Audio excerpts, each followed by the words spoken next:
Welcome to the Left of Str8 Show, your one-stop destination for intriguing conversations with extraordinary individuals who are boldly navigating life outside the conventional norms. Our host, Scott Fullerton, is thrilled to embark on this journey of discovery with all of you. The Left of Str8 Show, we believe that every person's story is unique, and it's our mission to showcase the diversity of human experiences. We bring you the untold stories of fascinating people who identify as LGBT+ and allies, pushing boundaries, breaking stereotypes, and making a positive impact in our communities. On this show, we bring you a diverse lineup of inspiring guests, from activists to artists, and entrepreneurs to entertainers, and everything in between. We dive deep into their personal journeys, discovering the pivotal moment that has shaped their lives and careers. You can expect thought-provoking discussions on a wide range of topics, from LGBTQ rights, social justice to arts, culture, mental health, and more. Our guests are change makers who share their insights, challenges, and triumphs, igniting conversation that promotes empathy, understanding, and love. So whether you're part of the LGBTQ community or an ally looking to expand your knowledge and show your support, the Left of Str8 Show is for you. Together, we can build bridges of understanding and acceptance, celebrating the beauty of what makes us all unique. So sit back, grab a drink, and get ready for the show.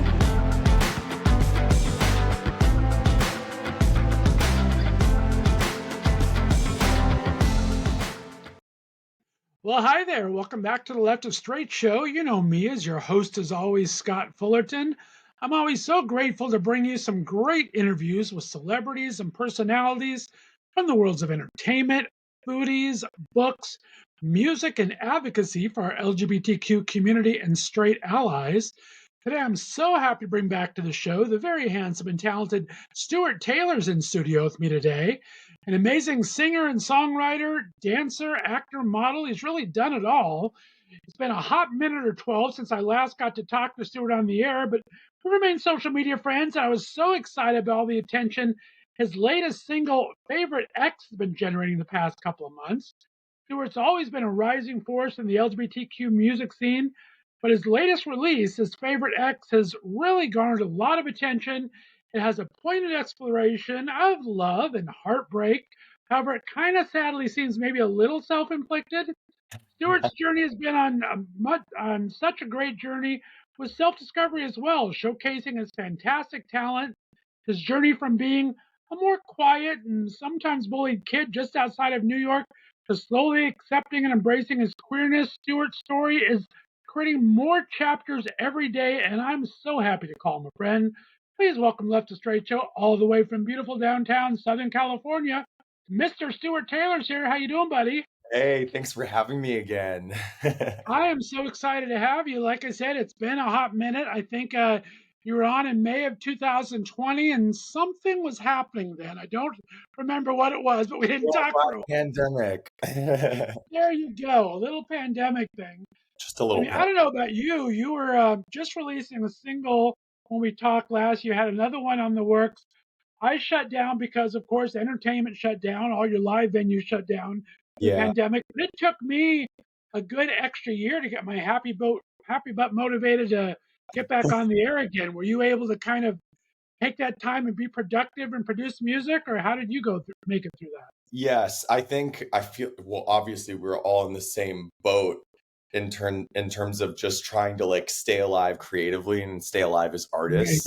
Right. And I honestly, being sequestered to my room with my cat loved it, and I'm happy that I had a little buddy with me. But I definitely started doing FaceTime sessions and sessions over the phone because I needed to still write, and there was still that part of me that needed to collaborate with people. So I still wrote throughout the pandemic, and then I was able to do a couple music videos during the pandemic as well when things calmed down a little bit. But it was definitely not the most fun time in the world. I think most people would agree. I can imagine. I mean, you're a New York boy. You lived there for quite a while and from around the area. And we talked last time about going to Berklee and how much fun Yeah. Boston is and the old days at Machine and all those other places. But Yes. I was good actually old just talking times had by all. well, I I was just know, talking right? Machine yesterday being like, because he's one of my best friends and he got his name from Machine Nightclub, which we both used to perform at when we were in college. And I texted him and I was like, don't you miss the Boston days sometimes? And he's like, oh my God, I was just thinking this. And yeah, it's one of those places that will always be another home to me. Yeah, you actually introduced me to Z. I had him on the show after that and had him on a couple times since then. Another Good. amazing singer-songwriter, of course, and you guys He's went to fantastic. Berklee together. But such fun, such a small world. I mean, I think we talked last time too that neither of us had ever made it to Provincetown. I still haven't made my happy butt there. Have you I made still it yet? haven't. I haven't made it We're there such yet. losers. We're such bad gays. You That's know all there what? is to it. Where are you located? I'm only in Northeast Ohio. It's only 10 hours from me. I Only have a 10. little less of an excuse. Well, West Coast is still the West Coast is still pretty far away. It's like a good 3,000 plus miles. So I mean, Exactly. it's okay. It'll happen eventually. One of these days we'll get there. I'm in a new phase now. I'm embracing my bear phase, and there's a bear week in Provincetown now. So I'm gonna Do go for it. it one of these days. It'll be fun. Yeah, you'll have a good And I time. mean, you worked with such great people back then. Like I said, you introduced me to Z, and I love his music. You worked back with Charlie Puth, I remember, Yeah, and Cara back then. And yeah. since then, you've done some great writing for so many great people. Do you still keep in touch with a lot of people from there? I mean, you're writing songs all the time for not just yourself. Yeah, no, I still think my Berkeley crew out in California is still very strong. Nice. Like the first week I moved to LA, I was in a session with people I had met at Berkeley, which was such a godsend to me because it was already such a crazy life situation, just a total 180 from living in New York. And I had never even been to LA before when I moved here. It was like that blind faith and just taking that next step in the dark. And so having my Berklee community has been great, but then they've introduced me to other people that didn't go to Berkeley that are also great musicians. And Sure. yeah, so I still work with a lot of those people, and people that I've met through them. That's so cool. And we're not airing this till the end of the month, but we're actually filming this on National Coming Out Day. Did a great entry into National Coming Out Day for the It Gets Better project. I mean, what do you kind of, now that you've been able to look back on this career, being an out and open queer musician and everything, what is it about what you wrote back then? Do you have any different feelings now, or what kind of can you feel that you've grown since back then? It's so funny that you would ask that because, yes, there's been so much growth in myself and in my life since I was a junior in high school writing that. And I don't Mhm. even think it came out until I was a senior in high school. But it was such an honor just to even be asked to be part of that book and to share my story because I was out at that time as a queer artist, queer teenager, and was still very much in the world of like dating girls and guys. And I've like slowly over the past decade accepted the fact again that a queer person who also is bisexual, depending on the day. But like it's so funny because there were moments where I was like, oh, maybe I'm not bi, but then I'm not going to say my age. I'm 21. Just kidding. There you go. It's so funny coming back to it and reading that. It's like I did know who I was when I was 17, and I've come back to that now. Like I basically call myself queer, because I feel like that doesn't put me in one box. But there are Right. days when I am interested in guys and girls, and my sexuality is very fluid, and it's in the past couple of years I've come back to that and saying that's okay. And there are a lot of people in the gay community that like don't believe you when you say that you're on the spectrum sexually, but it's like that's how it's always been for me since I was a kid, and it's good to kind of re-embrace that. So I am queer. I am not in a box. And it's good to come back to that and accept who I am.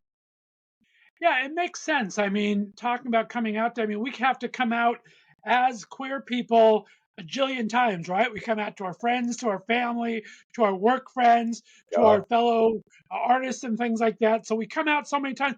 We're also coming out to ourselves because, like you said, we change, right? We have different tastes that change. So we got to kind of roll with it and do what's true to us. And I think that's the most important part of being queer, just being your true self. And as that evolves and changes, you got to embrace that. So that's awesome. Yeah, no, it's good. I came back to the realization that I had when I was 17. It's so funny. But I feel more comfortable in my skin now than I ever have. Maybe even more so, hopefully more so than when I was 17 because I was still figuring it out. But you know, if it's National Coming Out Day today, let's celebrate that. There you go. You don't need to tell your age, my friend. You still look like the exact same way from what I remember you back at least 5 years ago. I mean, you have a picture of Dorian Gray hiding somewhere in some basement or attic, hidden somewhere. I have the Or book. the god of Freddie Mercury is looking down upon you very nicely. Oh, and then I got Prince over here too. My two boys. There you go. Love both of those artists. Well, talk about your music and your inspiration. We talked a little bit back then. I mean, you've had these great songs, kind of a pop with a little rhythm and blues influence to them. You got a great sound to it. What draws you to any particular type of music? Does the beat come first? Do the lyrics come first? How do you usually create? I'm usually a lyrics and melody kind of boy for sure. I always have been, except when a producer just starts playing a track for me or starts sending me songs, and then I'll be Right. like, oh, I could sing this over this, and then the melodies will come. Honestly, it's all over the map for me when it comes to writing songs. Like I literally wrote a song chorus in my dreams 2 weeks ago that I'm going to be pitching to an artist out here. And I was singing it in my dreams and I kept repeating the song over and over and over again until I woke up and had to sing it into my phone, into my voice notes. And then I went back to sleep and it ended up being really good. And so Nice. that's something that happens. I'm singing and writing in my dreams. I might be just walking down the street and the melody for my first single, Mesh Your Hair Up, just came to me. And that's the same thing that happened with Favorite X. I was actually on the phone with my ex during a session and I was like, you know what, you're such a good guy, like thank you for being such a good friend all these years, you're literally my favorite ex. And I went, oh, and the light bulb went off in my head. And I had to run out of my session, my like editing session, and start singing into my phone after I got off the phone with him. And I was like, favorite ex, this is something really good. And then I just left it for a couple of weeks, and then I went into another session and finished it with some of my co-writers. So it's just those aha moments come to you, and they're like God moments. Right. And this one guy inspired 2 hit songs for you. That's kind of very cool, right? Yeah, he's a good You guy. start going for the warranty checks. You better look out. Cover that cash. He's great. Well, I mean, and we'll talk about the song in a minute, but like I said, This is my Mess cat, Your by the Hair Up way. was, Sorry, Hank. oh, what's the kitty's name? That's Hank the Tank. Hank, come here, baby. Come here. Come here. Okay, he'll come into frame later, I'm sure. I was going to say, if you can have your cat not ignore you like every other cat in the world does, I would have been very impressed. Oh, Most cats just, you can call all you want and they'll decide when they want to come. come on, baby. Come here. Oh, Oh, good boy. Okay, so Hank, how Hank wants beautiful. Hank wants to be part of the interview now. This is his little spot. So there we I go. love that. How long have you had Hank? He's 5 years old now, and I've had him since he was 3 months old. He's a good boy. Wow. He's a Siamese tuxedo, and he's very vocal. He plays fetch. He loves dogs, which is crazy to me, but he loves them, and he likes other cats too. So he's a good guy. I've never been I love pets of other people's, but I've never had one because I travel around too much. Are you able, how are you able, I mean, cats take care of themselves a little better, of course, than dogs and other things, but do you ever have trouble having to leave Hank behind? Yeah, so when I go home to New York to see family every Christmas, I do have people watch him. Look at him. He's just chilling right over here. This is his little spot. I love it. I love it, but I have friends and neighbors that help me out because I'm only gone ever for maybe 4 or 5 days, and cats are very independent. But I have a neighbor that comes over and hangs out with him every day and plays with him, and he'll send me pictures. So Oh, I'm that's very lucky that I have people that like Hank and want to hang out with him when I'm gone. right. And you were talking about writing. You've written some great songs for so many great people. You have a sensibility, I think, that really applies to a lot of great female singers. I was looking at some people you sang to. I mean, how do you kind of get in that mindset for them, or just the lyrics come and go to it, or how do you kind of create for other people like that? Well, I'm already a queen, so writing about men and writing about the human experience as an emotional person, I think it really resonates with female artists. And I love my guys and I love my girls, and I have good relationships with both sexes, straight or gay. Right, But I think me writing about my boyfriends or my ex-boyfriends especially, those songs translate really well to females when they kind of flip them and change the key, because I make my songwriting pretty broad in right, terms of who I'm writing about. Doesn't really matter to me, but I want like a guy to be able to sing it. I want a girl to be able to sing it, or non-binary. You never know. So I have a lot of songs that I just was writing from an honest place and writing from my heart. That's something that Cara Guardi nailed into my psyche when I started working with her when I was like 19, because I wasn't coming from an honest place with my writing. And she really challenged me to start doing that. And she kicked my ass, but in a good way as a songwriter. And I've just never looked back. I've always written my honest songs about my relationships. And then I was able to get my first songwriting cut with a pop star in Europe named Antonia. And the song was called Lie I Tell Myself. And I sang background vocals on it, but it was all about my ex boyfriend. So something's working. there you go. Well, you talk about Kara. I mean, she was only on for such a short time in Idol, but she was one of my favorite advice givers. I mean, I thought she knows the business, right? I mean, you've learned firsthand, I'm sure. Well, But she she always seemed when she was on the show that she knew what she was talking about, and she gave some great advice to a couple of those contestants. She does, because she was an A&R in the business for so long and songwriting with the big hit artists back then, like Christina and Pink and Carrie Underwood and Right. Kelly Clarkson. And so she knows the business, she knows artists, and she always had really good advice for me. And it was hard, but I wouldn't trade that experience for anything. It was so fantastic. And I'm honestly happy for anyone that gets to work with her at Berklee in her songwriting class. You have to audition to it to get in, and it's very, very cutthroat and scary, but it's so worth it. I bet. Oh my goodness, that's fantastic. Now, talk about I was saying in the intro, you have about 8,000 hyphens next to your name: singer, songwriter, dancer, model, actor. Um, how much of a control freak are you when it comes to these things? When you create a song, do you do the choreography yourself? Do you have to do that? I mean, how much do you hands on are you able to kind of hand it off to great people like you've worked with in the past? So I guess you can say that I am a little bit of a control freak, but in a good way. I can share the how do I say this? Oh my gosh. I can share the responsibility with other people. I'm not afraid to work with people that are more talented than me, that are better at certain things than I am. And I feel like if I bring my best to the table and I bring someone else's best to the table, God willing, then we can create something great together. So I work with, uh, you know, obviously great directors who I love and respect, like Teo Krokalev. Benjamin Theron has done my last few videos, and he's incredible as well.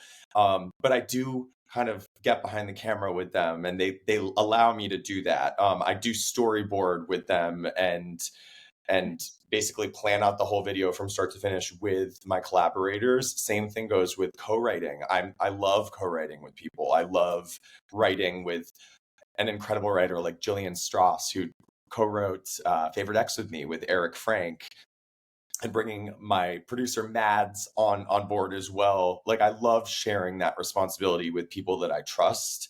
So I'm still very hands-on, but it's okay to collaborate.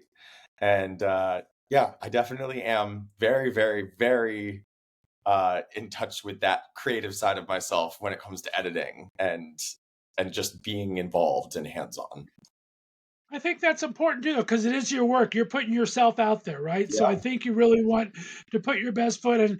Everybody's rooting for you, but nobody knows you like you know yourself, right? Yeah. And so you really want to make sure you have that final bit of authority. I mean, we talked in the past. I talked to you today off air. Do you have a stylist? You have such a sense of style. I've never seen you without a killer jacket. I mean, your amazing jacket repertoire, everything about 1,000 different Letterman-esque styles to just some freaking cool jackets.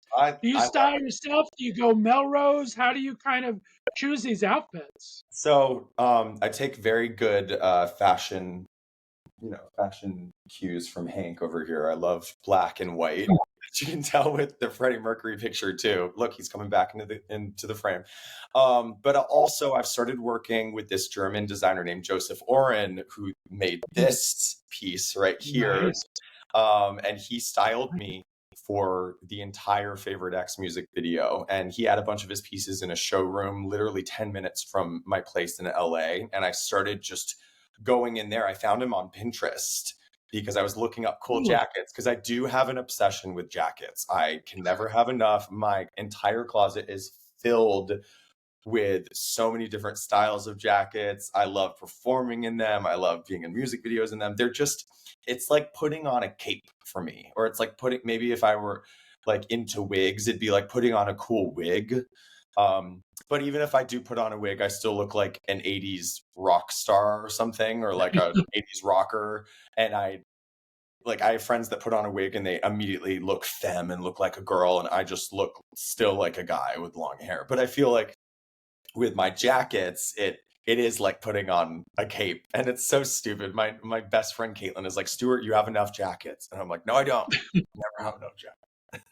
You can never have. I mean, different style. I mean, you're hip. You're happening. You're stylish. My mother's the same. God bless my mother. She's 80 years old. Mhm. She has, I think our last count was 75 jackets. She just goes online, finds all these styles. She gets about 2 jackets a week coming to the house. And Hey, every time I go over there, she has a packages aplenty. So she never looks bad though. I mean, for 84 years old, she looks good going out, and I've never seen a bad look on you, my friend. So oh, thank you. Well, if you look good, you feel good, hopefully, and clearly, your mom and I are cut from the same cloth. We love our There you go. jacket. Exactly. Bring me a lot of joy too. So, I would do it. Well, let's get into the song. I mean, like I said, it's been just popping for a couple months now. You are so good at the tease and kind of bringing it out there. I remember seeing the build up for it about 6 or 8 weeks ago for it, and it just delivered 150% to it.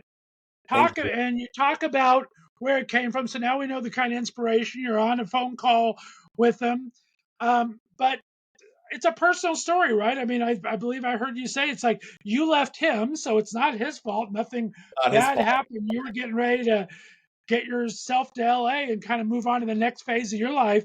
But then we Yeah. always kind of have that aha moment. It's like, did I want to do this or not? So how did that make you feel writing it? Ooh, well, I got to tell you, leaving one of the loves of my life to move to LA was one of the hardest things I've ever done. And it was so scary as an East Coast boy, as someone who had always lived on the East Coast my whole life. I lived in Connecticut, I lived in New York, I lived in Boston. And then I was just flying all the way across the country to follow this dream, like blindly. and I'd just fallen in love with someone and been with him for like under a year. And it was so wonderful and it really saved me in so many ways. But I had to follow my gut. I always knew that I was going to move to LA. And I was like, if I stay in New York any longer, I don't think I'm ever going to leave. And I was like, I need to do my dreams and my aspirations justice by trying out LA after all of these years. And it was so hard to leave. I was like crying on the airplane, like under my jacket. I was like trying to be quiet about it, but I was like also in the airport terminal crying. The day I was leaving, the favorite ex took me to the airport. He was so supportive, but it was so sad. And I really, for the next year, we even kind of did a long distance thing, which didn't end up working, but it was so difficult. Oh gosh, I don't know if I could do that again.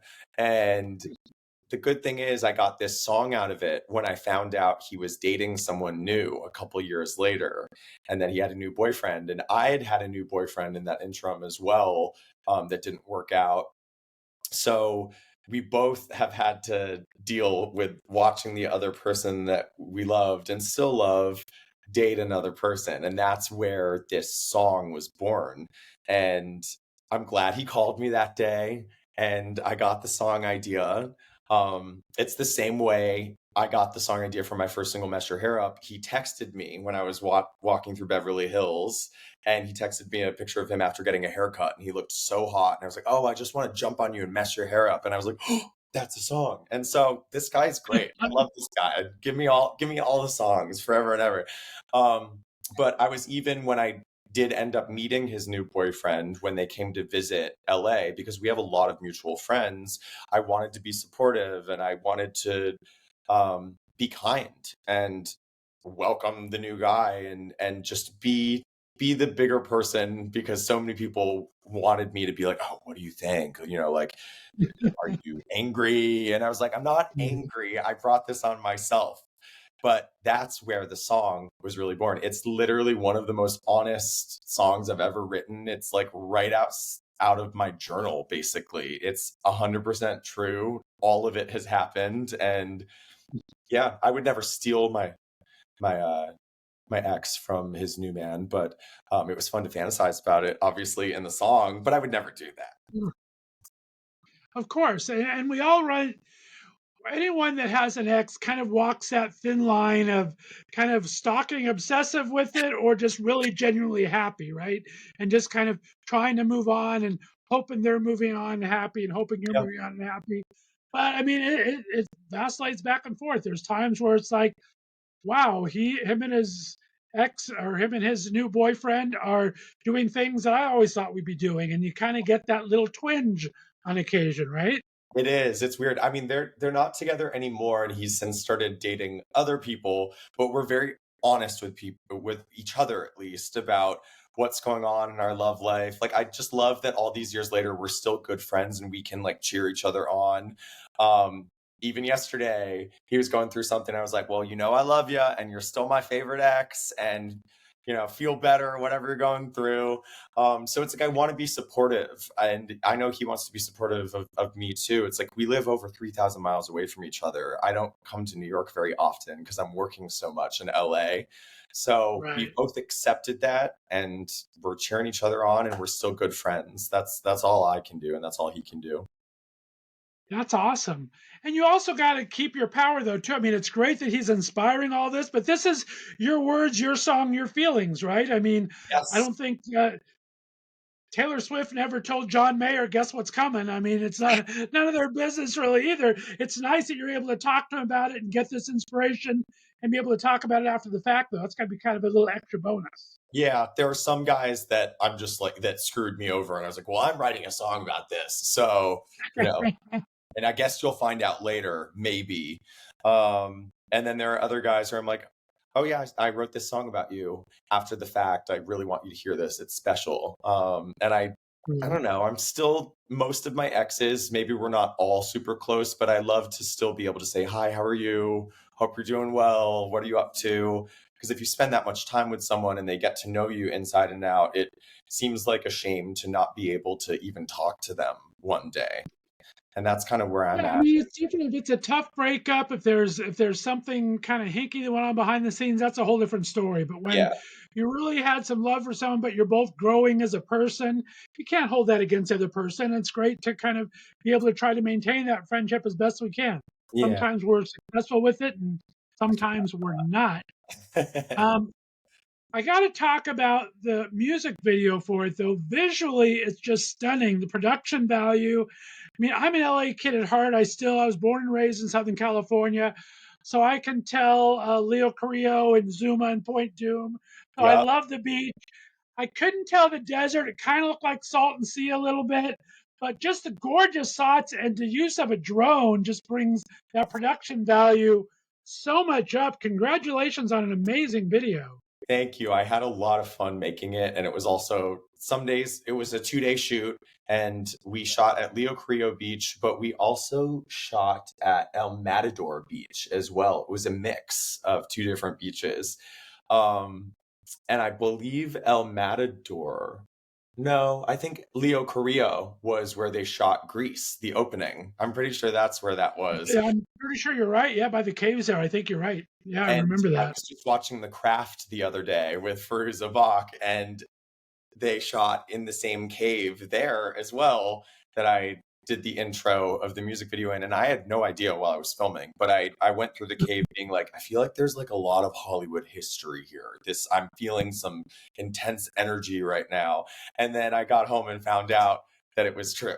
And we did use drones for both days with my director, Benjamin Farron, and I, for all of those ocean shots that I just, when I was thinking about what I wanted for the video, I wanted to show myself as like a character almost of myself, like a lonely prince walking through the desert and walking through paradise alone because I chose career over love. So I'm surrounded by this beautiful landscape with no one to share it with. So I was like, I don't want anyone else in the music video. All of my music videos have me with dancers dancing around me, which is fun. But I was like, this is just going to be about the story, the fashion, and the scenery. And that was actually really nice to switch it up and just rely on telling the story and singing that and not having it be all about dancing, even though I have to throw a little dancing in there because I love to dance. And then the second day was actually in the Mojave Desert. So that was in Okay. the Mojave Desert called Coyote Lake. And I had seen pictures of it for over a year that my director had taken, and I was like, we need to film there. We need to film there. So that was about 3 hours outside of Los Angeles. And it was over 100 degrees outside, and I'm fully clothed and doing choreography. And I was there for hours. So I would do like several takes, and then my director would drive back to me because he'd have to drive away and send the drone out to film me from above to make it look like I was all alone in the desert. And then I'd have to call him a couple minutes or 15 minutes later and be like, you need to come get me. I'm going to pass out. Like legitimately, I thought I was going to pass out. It was freaky because once you're in that That's desert, crazy. Oh my goodness. yeah, once you're in that desert, man, there's no escaping that heat except maybe like for 2 minutes when you get in your PA's car and like put the AC on your face and then run out and keep doing takes. So it was a lot of crazy filming conditions, but it was fun. That's awesome. I didn't even think about that because I can remember the long sweeping shots, especially over the ocean. And it was really panned out pretty far in the desert. So I guess he would have had to get a little happy butt out of there. That's true. Wow. That's awesome. He's like, okay, I'm dropping you off. And me and the crew are driving away. And I was like, okay, bye. And then I'm like waiting for the drone and I'm playing the song from my pocket in my phone. And I'm just like, all right, let's start dancing. Come on. Yeah, that's funny. Better you than I. I'm so bad at those things where I'd be looking for snakes and tarantulas and scorpions the entire time and not be able to concentrate on the job at hand. It was so dry. I didn't see anything living out there except for the flies that came out at the very end of the shoot. Thank God it was only at the end of the shoot. There you go. Well, you talk about just wanting to be the costume and the scenery. Also, a lot of symbolism. I mean, I love the chandelier. I love the white flowers. I love the hourglass. Let's So see. those kind of had to have some meaning behind them as well, right? hold on, let me grab this. This is actually right under my table. I got this hourglass. Love that. I got it on eBay, and I was actually watching it for several months as I was putting the pieces together for my video. And I just thought it was so beautiful, and it's a vintage piece. And yeah, so finally, when I was really ready to shoot the video, I bought it off eBay, and I was like, do I really need this? And I was like, no, I need this. I want this in the desert shots. And I'm so glad that we incorporated that. And then for the chandelier on the desert floor, I actually bought that online as well, and I built the whole thing myself.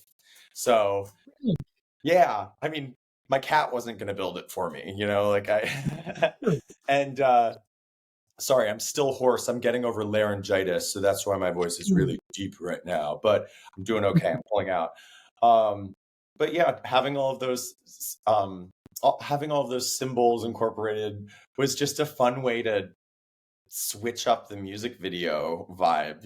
Like I don't ever want it to just be one thing. I like to say, like, oh, it's the end of the party, it's the end of the romance. Let's take a cue from The Great Gatsby and F. Scott Fitzgerald, and who I love his books. I always have. And having a chandelier on the desert floor really, to me, symbolized the end of the romance. Like, it's over. Party's over, man. I love symbolism. That's so awesome. Well, we're teasing it too much. Let's take a quick break and let the listeners and the viewers kind of watch the video for it. Okay. This is Favorite X. I love this song. I love the video. We're going to play this with my special guest today we have in the house. And we'll be back to talk about the other side. You're listening to the Left of Str8 show right here in the Left of Str8 Radio Network.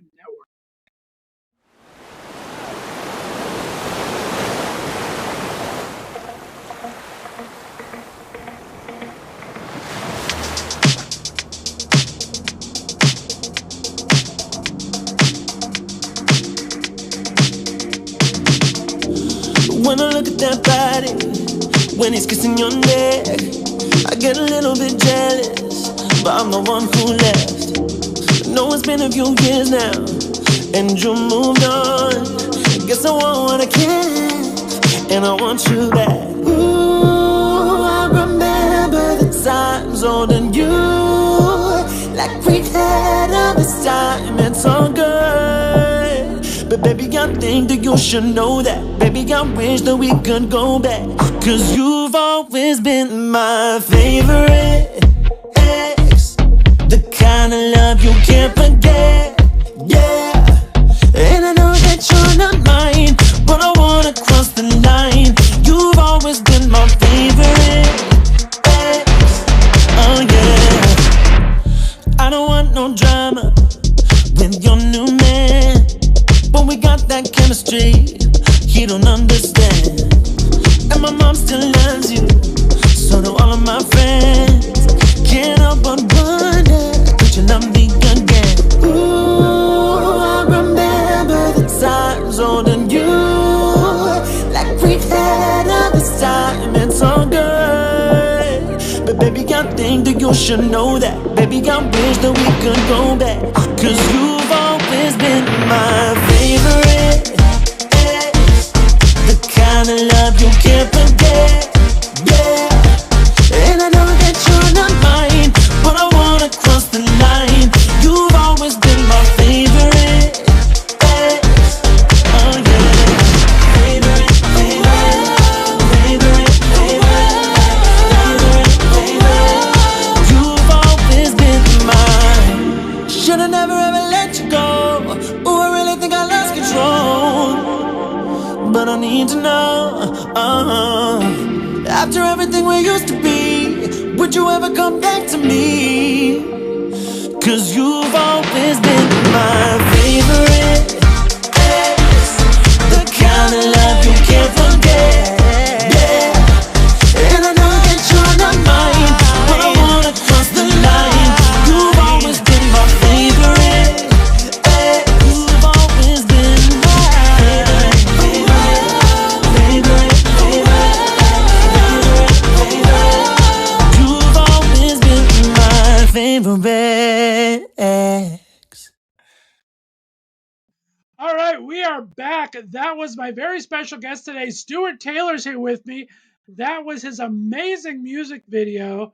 Like I said, we teased about it beforehand. Just the symbolism, the long sweeping shots. Well on you, my friend. That's amazing. Thank you. It's definitely, it was a labor of love. It took a long time to put together, but I'm very, very proud of it, and I'm happy you like it. Well, and you do so well. I mean, I just had Jim Ferraros on the other day from American Idol, and he's had Cool. his new site. He's doing new music again, but he's done the same thing. He created 3 remix versions for the UK. You got a couple of really cool remixes out of this. Your songs just relate that well so much. Your TikTok dance for it is so much fun. You are just great at repurposing and repackaging the songs. Do you think of those as you're creating them, or do they just come to you afterwards? How do you get these creative ideas? I think about the release way before I even release the song, and it's hard to get people to listen to new music, and it's so much harder when you're an indie artist and people don't necessarily know who you are, except maybe your main fan base. And so I reached out to a couple different remixers. There's DJ Mental from Romania, and so he did the latest remix with Scott Storch, who I have Scott Storch's song Fighter with Christina Aguilera tattooed on my arm. So that's one of my favorite songs of all time. I'm like, where's my Christina Aguilera autograph? It's somewhere around. But it was so great to get to work with people like that I've listened to since I was a little kid. And so Scott Storch is introducing me on the remix. So that kind of gives it new life. And it will also be played throughout more places in Europe because of that. And then with DJ Hector Fonseca, or Seska, I always say his name wrong, but Hector, I love you. He did the first big club, like deep house remix of it. So he's gotten that one played in clubs in Miami, in London, in LA, in New York, and all these dance floors that I haven't been played in yet. So I tried to get more creative this time around with this release, with just collaborating and working with more DJs so that the song can be heard by more people. Because I sure as hell wouldn't have gotten it played in London by myself unless someone really nice decided to play it for me. Now DJs are actually reaching out, and we're giving away singles for free so that DJs will play it. And for TikTok, I mean, I already had a dance choreographed with my choreographer, Julie Veglianti. That's another person I love to collaborate with. And I give her the dancing gloves, basically, or the dancing shoes. I'm like, you come up with it. That's one thing where I'm not so much of a control freak about it. I'll tell her, she knows what styles I like. I'll throw some moves in here and there and say, oh, I don't like that one, or I love this one. But mostly I give her just free reign with the dancing. But yeah, doing TikTok videos, that's so important now. Like, people are discovering me on TikTok now. And I had my first TikTok fan actually approach me a couple of weeks ago in West Hollywood. And he's like, I'm from Texas. Nice. And are you the guy on TikTok? And he pulls out my TikTok, and I was like, holy crap, this thing works. That's awesome. I love that. I just think you have to be, I mean, a lot of people in businesses, be it arts, be it music, don't have that business background and don't realize it's really a business. If you want to be successful, you have to think of these things. You have to think about promotion afterwards. You got to think about working with other artists. And I just love that you're so smart about it, because you have the talent, obviously, in spades. But it's just so nice to see the thinking of it, doing the different stuff. So congratulations on that. Thank you. That's amazing. Well, what do we have coming up? I mean, you kind of teased the last couple of weeks that you have some ideas going on. This is coming out near the end of October. Do we have something maybe happening soon, or what can you tease for us? Yeah, so by the time this interview comes out, I'll probably be teasing my next single, which I'm going to tell you the name right now. It's called Nightmares. And even though it's called Nightmares, it's actually a love song about someone taking the nightmares away. And it's another really, really personal song that I love, and I've been actually holding on to for a couple years now, and I'm ready to release. But we have a new video for that as well that I did with Benjamin Farron as director. I'm so proud of it. So if you like Favorite X, I think you're going to love Nightmares. So that's coming out soon. Nice. Congratulations. I can't wait for that. That'll be so cool. Well, talk about, give everyone your website where they can find everything. Let everyone know your social media where they can find you. And how can they just follow along? I'm sure the music is available everywhere, as it always is. So the new video for Favorite X is on Vivo. It's also on YouTube. And you can find me on StewartTaylorOfficial.com. I'm Stewart Taylor pretty much all across all social media platforms, TikTok and Instagram as well. But I'm pretty good at posting what's going on, even if I'm just posting my cat Hank. You can stay in touch with me. Nice. Stay in touch with Hank. He's a cool guy. I love you. There you go. He doesn't respond very quickly, but he reads all the messages, right? He's on the floor right now. Don't mind my laundry over here. I love that. That's so awesome. Well, Stewart Taylor, I'm not going to wait so long to have you back on. Congratulations on all the success, my friend, and keep it coming. I'm so happy for you. Thank you, buddy. Thank you for having me again. All right.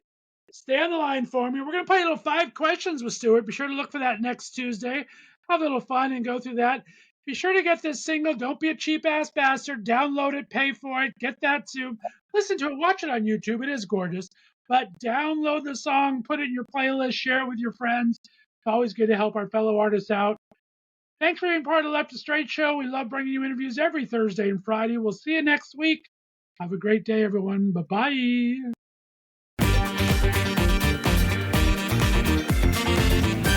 Thanks for listening to The Left of Str8 Show. Be sure to subscribe on your favorite podcast distributor, and please give us a 5-star rating so more listeners can find us.